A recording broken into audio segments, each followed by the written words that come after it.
अब हम जानते हैं कि थॉर्नथवाइट ने क्या क्लासिफिकेशन दिया क्लाइमेटिक रीजन का। ठीक है, तो ये भी एक अमेरिकन क्लाइमेटोलॉजिस्ट थे। इन्होंने क्लासिफिकेशन दिया था सिर्फ नॉर्थ अमेरिका के लिए 1931 में।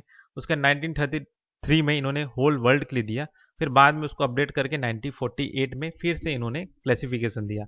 इन्होंने जो दो फैक्टर का इस्तेमाल किया वो किया था प्रेसिपिटेशन इफेक्टिवनेस और थर्मल इफेक्टिवनेस। इसके बेसिस पे इन्होंने क्लाइमेटिक रीजन को डिफाइन किया। ठीक है, तो जो प्रेसिपिटेशन इफेक्टिवनेस है वो क्या होता है कि amount of precipitation available for vegetable growth. ठीक है, और थर्मल इफेक्टिवनेस का मतलब क्या होता है कि positive departure of monthly mean temperature from freezing point.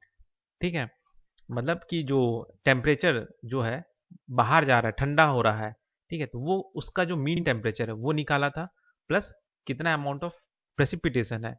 ठीक है, वेजिटेबल के लिए ग्रोथ के लिए उसको इन्होंने देखा।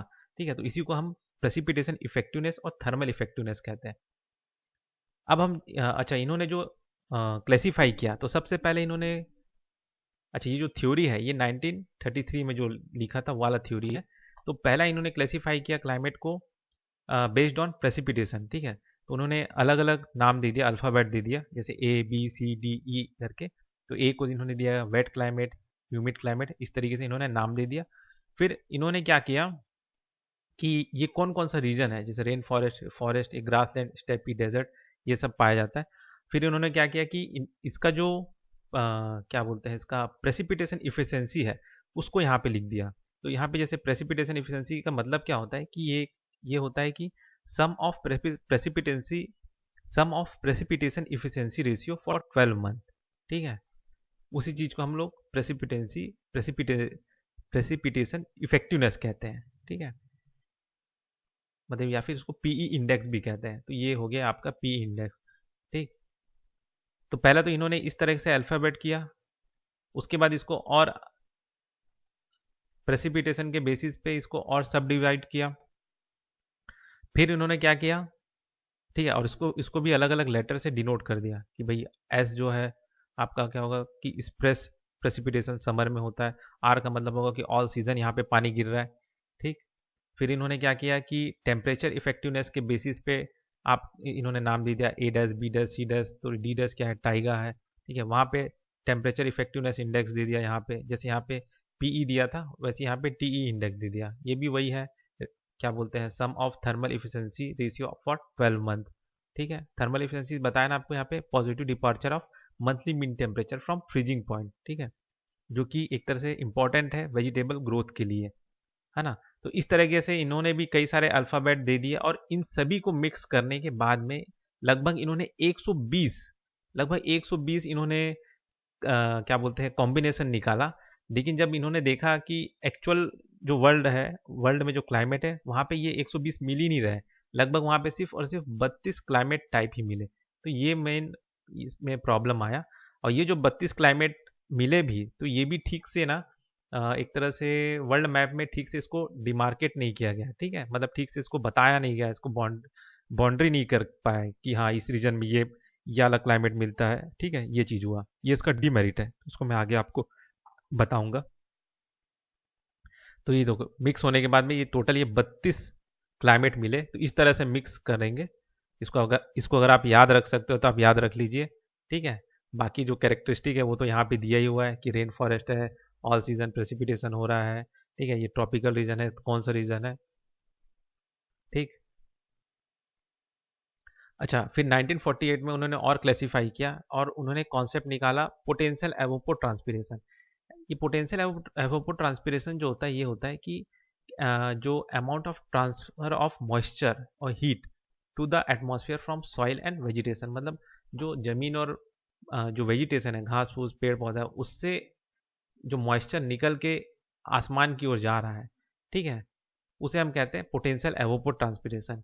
इसका इन्होंने फॉर्मूला भी निकाला। ठीक, और साथ ही साथ इन्होंने जो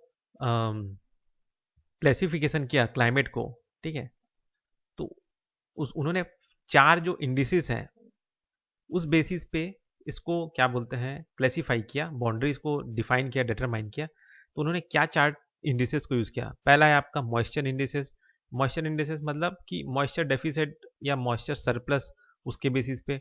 थर्मल इफिशिएंसी इंडेक्स के बेसिस पे, ये मतलब मैंने आपको बता चुका था कि जो पोटेंशियल एवपोट्रांसपिरेशन हो रहा है एक्सप्रेस्ड इन सेंटीमीटर, वही चीज़ है आपका थर्मल इफिशिएंसी इंडेक्स।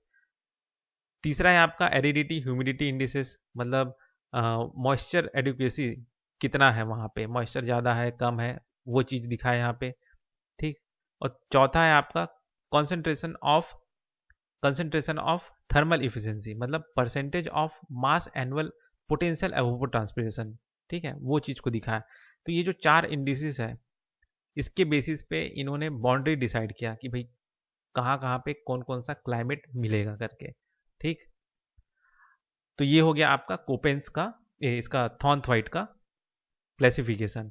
बस आप इसको याद रख लीजिए, ये लेटर्स को, ये कौन कौन सा लेटर क्या क्या चीज़ को डिनोट कर रहा है।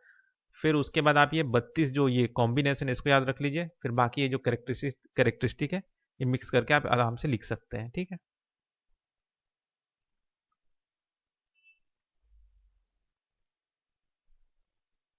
अब हम यहाँ पे जानते हैं कि ये जो क्या बोलते हैं कोपेंस और थॉर्नथवाइट में दोनों में सिमिलरिटीज क्या थे, ठीक है।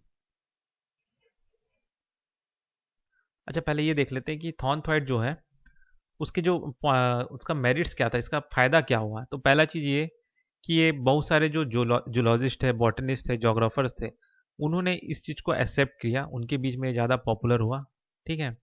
बाकी और क्या चीज़ है कि ये इम्पिरिकल था, एक्सपेरिमेंट बेसिस था, प्रैक्टिकल एक्सपीरियंस किया इन्होंने, ठीक है, ना कि सिर्फ लॉजिक लगा लगा के काम किया। तो ये प्रैक्टिकल एक्सपीरियंस इन्होंने किया। और साथ ही साथ वेजिटेशन इन्होंने बताए किसके बेसिस पे, क्लाइमेटिक जोन के बेसिस पे, है ना। तो ये इसके कुछ मेरिट्स हैं। अच्छा ये जो कोपेन और थॉर्नथवाइट है उनके बीच में क्या डिफरेंस है, देखा जाए तो देखा जाए तो जैसे जो थॉर्नथवाइट थे इन्होंने पोटेंशियल एवोपो ट्रांसपिरेशन या टी इंडेक्स इन सब का यूज़ किया, जबकि कोपेंस ने इस चीज़ का यूज़ नहीं किया था। साथ ही साथ इन्होंने जो टेम्परेचर बताया, क्या बोलते हैं क्लाइमेटिक रीजन बताया, वो लगभग 32 से ज़्यादा बताया, जो कि कोपेन से बहुत ही ज़्यादा है, ठीक है, लगभग 3 टाइम ज़्यादा है। तो ये इसका और थॉर्नथवाइट का, मतलब थॉर्नथवाइट और कोपेंस के बीच में ये डिफरेंस है।